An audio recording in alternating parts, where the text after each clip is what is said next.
away from me.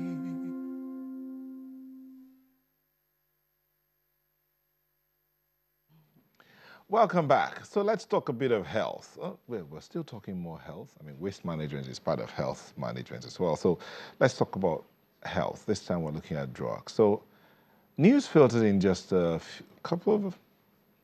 day ago or thereabouts about from the South Korean Ministry of Food and Drug Safety. They had seized about 2,751 Chinese drugs capsules containing remains from fetuses, infants, and flesh imported into the country of China by Chinese nationals. The NIA has alerted the Federal Ministry of Health, the National Agency for Food and Drug Administration and Control, NAFDAC, a drug law enforcement agency, NDLEA, Standards Organization of Nigeria, the Nigerian Postal Service, Customs, and other relevant agencies to step up efforts at monitoring the importation of drugs from China into Nigeria. Now, what's NIA as a National Intelligence Agency? To speak more on this issue, we have the Director of Registration and Regulatory Affairs, NAFDAC, Dr. Monica Emunjeze. Thank you for joining us. Thank you very much for the invitation. Good morning. So, when you heard that directive or that alert from the NIA, how did you take it? Information is very key. And as a regulatory agency, we work sometimes based on information, knowing what's happening in the global space, and being able to react in like manner.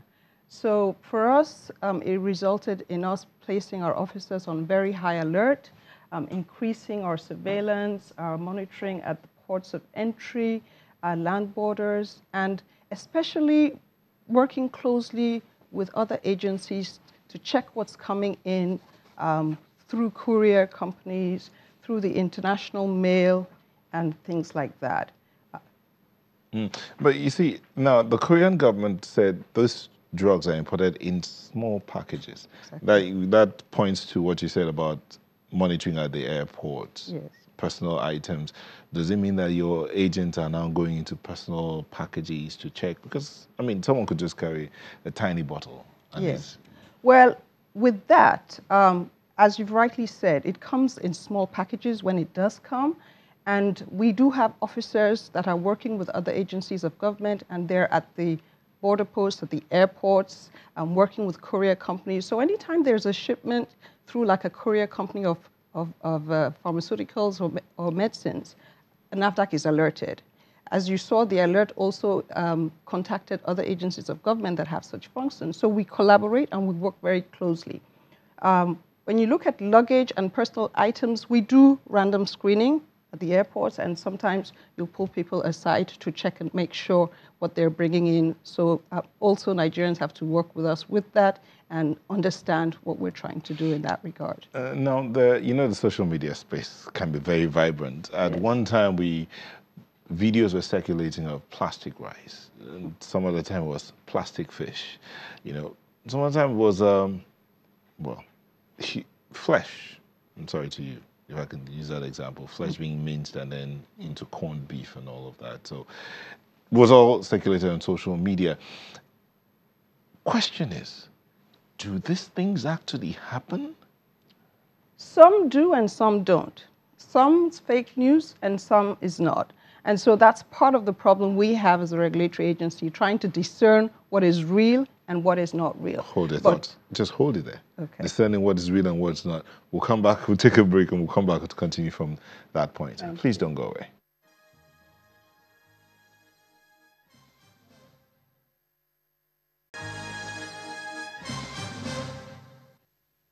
Welcome back. We're discussing the alert, bad drug circulation alert by the National Intelligence Agency to different agencies across Nigeria, NAFDAC being one of them.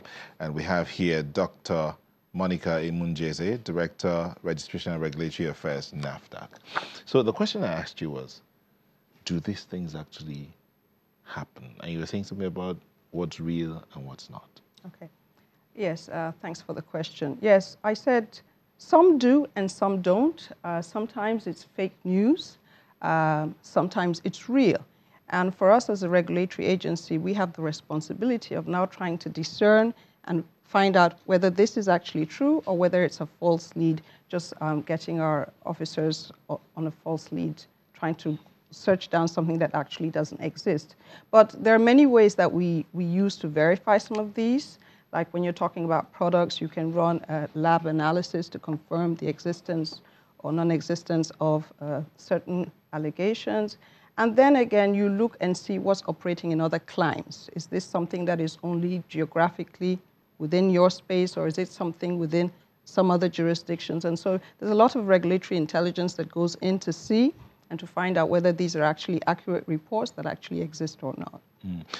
But in the bid to verify, is it possible that sometimes some of these things slip through into the country?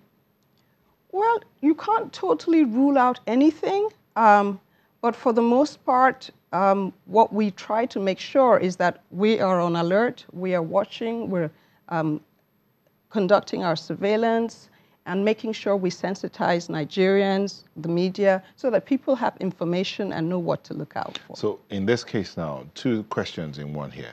How are you mobilizing your staff to ensure that these things do not slip in anywhere? And then what should Nigerians be looking out for, I mean, with this kind of alert? Okay. NAFDAC has quite a few directorates that are involved in regulation. We have the Ports Directorate that has responsibility for borders and for checking what comes in. They have been put at high alert. We have the post-marketing, pharmacovigilance and post-marketing surveillance that has officers all over the country as well that has been put on alert to make sure that we work very closely with our foot soldiers on the ground. Every state in Nigeria and the Federal Capital Territory, we have officers. So all of them have been given the information to look out and to be in close contact with other agencies to make sure that we stem this if it comes. To Nigerians, first of all, where do you source your medications, your supplements from? Online shopping has become very rampant with e-commerce. Those are areas people need to look very, very closely at. There are several rogue sites out there, and so you'd want to be very, very careful where you source your products from.